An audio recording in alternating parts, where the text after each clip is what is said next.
नमस्कार. गुढीपाडवा आणि नवीन हिंदू वर्ष यांच्या आपणा सर्वांना हार्दिक शुभेच्छा. आजचा विषय आहे पंचांग वाचन. नवीन वर्षाच्या आरंभी गुढीपाडव्याच्या दिवशी गुढी उभारून नवीन वर्षाचे स्वागत केले जाते. या दिवशी पंचांग वाचनाचेही अत्यंत महत्व आहे. हिंदूंचे नवीन वर्ष चैत्र शुद्ध प्रतिपदा म्हणजे गुढीपाडव्याच्या दिवशी सुरू होते. पूर्वीच्या काळी आतासारखी दिनदर्शिका नसायची, म्हणजे कॅलेंडर नसायचे. तिथी, वार, नक्षत्र हे सर्व पंचांगावरून कळायचे. महिना कधी बदलणार आहे, सण उत्सव कधी आहेत, ग्रहण आहे का यावर्षी, आहे तर कधी आहे, या सर्व गोष्टी पंचांग वाचनातून कळायच्या आणि त्यानुसार लोकांचे नियोजन असायचे. सण, वार, उत्सव यांचा आढावा घेऊन आणि घरगुती समारंभाची आखणी हे सर्व पंचांग वाचनामुळे सोपे व्हायचे. पंचांग श्रवणामुळे गंगा स्नानाचे पुण्य लाभते, दीर्घायुष्याची प्राप्ती होते अशी श्रद्धा आहे आणि म्हणूनच पूर्वीच्या काळापासून पंचांग वाचन केले जायचे आणि अजूनही केले जाते. आपणही वर्षाच्या आरंभी पंचांग वाचन श्रवण करून आपली ही परंपरा जपूया. नमस्कार. मी डॉक्टर सुनीता जोशी आपणापुढे पंचांग वाचन सादर करीत आहे. श्री गणेशाय नमः. श्री सरस्वती देव्यै नमः.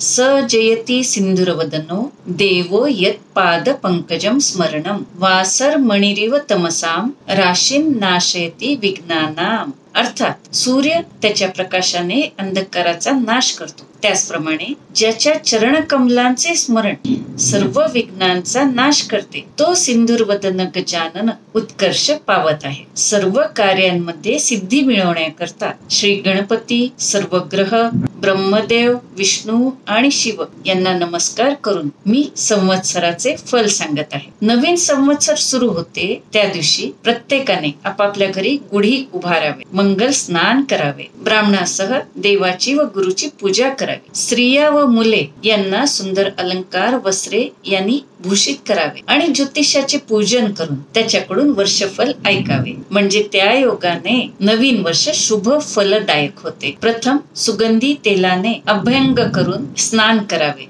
मग अमृतापासून उत्पन्न झालेल्या कडुनिंबाची पाने भक्षण करावीत, म्हणजे सुख प्राप्त होऊन व्याधींचा नाश होतो आणि विद्या, दीर्घायुष्य, लक्ष्मी यांची प्राप्ती होते. आता कडुनिंबाची पाने कशी खावी, त्याचे चूर्ण कसे बनवावे हे सांगते. कडुनिंबाची अत्यंत कोवळी पाने आणि फुले तोडून आणून स्वच्छ धुवावी. त्यामध्ये जिरे, मिरे, ओवा, हिंग आणि मीठ घालून चूर्ण करावे आणि ते रोग शांती करता भक्षण करावे. पंचांगावरील गणपती, ब्राह्मण व ज्योतिषाची पूजा करून पंचांग वाचन श्रवण करावे. शुभदायक राजाधिकांची फले श्रवण करावी. राजाचे फल श्रवण केले असता राजवैभव स्थिर राहते. प्रधानाचे फल श्रवण केले असता कुशलता प्राप्त होते. अग्रधान्येशाचे फल श्रवण केले असता लक्ष्मी स्थिर राहते आणि चिरकाल टिकून राहते. मेघाधिपतीचे फल श्रवण केले असता वाणी मधुर होते. रसाधिपतीचे फल श्रवण केले असता धार्मिक बुद्धी स्थिर राहते. पश्चात धान्याधिपतीचे फल श्रवण केले असता दीर्घायुष्य प्राप्त होते.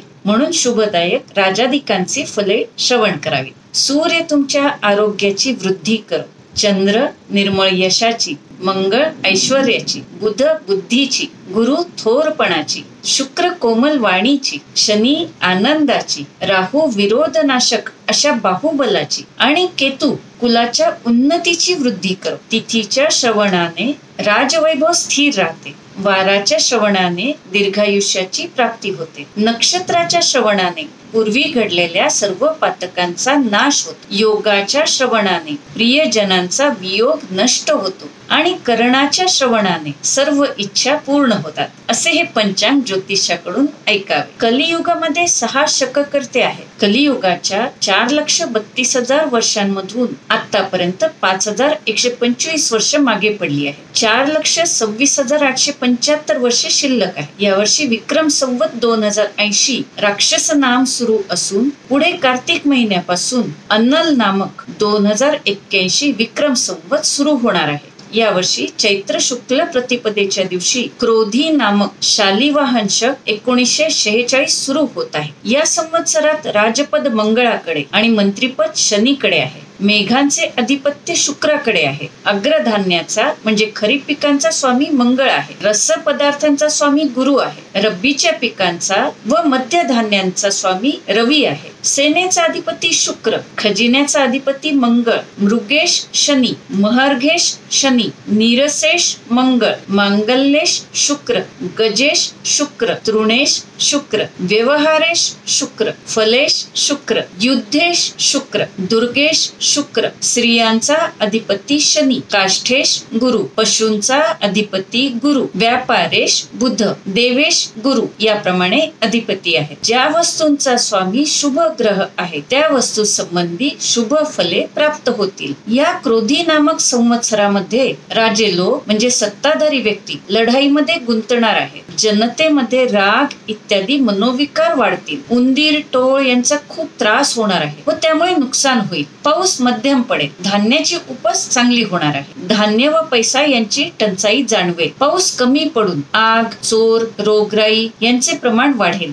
जनतेमध्ये दहशत राहील. धान्य, फळ, फुले यांची उपज कमी राहील. मेघांचा अधिपती शुक्र हा शुभ ग्रह असल्याने सात्विक वृत्तीच्या लोकांना हे वर्ष सौख्यदायक आहे. अनेक मंगल कार्य घडून जनतेमध्ये सुबत्ता राहील. देशात पाण्याची व धान्याची टंचाई जाणवेल. आगी व चोर यांची भीती वाढून जनतेमध्ये रक्तविकार वाढतील. रस पदार्थांचा स्वामी गुरु असल्याने फळे, गूळ, चंदन, केशर, सोने, ऊस भरपूर प्रमाणात राहतील. कुळीथ, हरभरे इत्यादी धान्य कमी प्रमाणात उपसतील. तीळ, उडीद, मूग ही धान्य चांगली येतील. सेनेचा अधिपती शुक्र असल्याने त्याच्या अधिपत्याखालील प्रदेशांमध्ये पाऊस चांगला पडेल आणि धान्य भरपूर पिकेल. सरकारी खजिन्यामध्ये भरपूर पैसा राहून जनता सुखी राहील. आर्द्रा प्रवेशाचा जर विचार केला तर ज्येष्ठ पौर्णिमेस शुक्रवारी रात्री 12:06 सूर्य आर्द्रा नक्षत्रात प्रवेश करत आहे. त्यामुळे जनतेमध्ये सौख्य व सुबत्ता राहील. शुक्रवारी आर्द्रा प्रवेश होत असल्यामुळे जनतेमध्ये बल, संतोष